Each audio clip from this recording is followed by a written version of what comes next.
Hiavaka ny andiany faharoa amin'ny hetsika Kolroes karakarain'ny Okalo satria dia natao hanampiana ny fikambanana Compassion Madagascar miainy zaza sahirana. Amin'ny 17 oktobra izao no ho tanterahana izany andiany faharoa izany.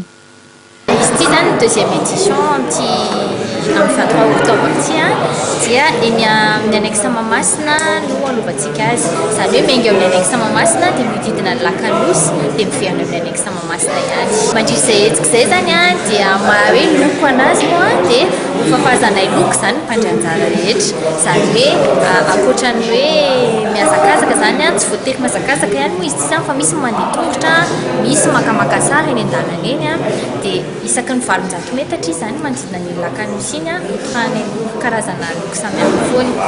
Fa rehefa tapitra amin'izay izay partie voalohany izay dia omenay loko tsirairay avy, zaraina loko tsirairay avy koa mpandrianjara rehetra dia afaka samy mitoraka loko dia rehefa viro amin'ilay andiany faharoa. Dia nizahatra tena miantony ty loko festival zany fialamboly zany tena izy ty fialamboly zany dia partage hoe mizara fifaliana namana fianakaviana dia sport ihany koa satria afaka mihazakazaka afaka mandeha tongotra izay maro amintsika tsy dia mahavita an'izay intsony amin'izao toetrandro. Raha toa ka 2 arivo teo ireo mpandrianjara tamin'ny andiany voalohany dia 2 avoeny na mihoatra mihitsy aza no andrasana amin'ity andiany faharoa ity.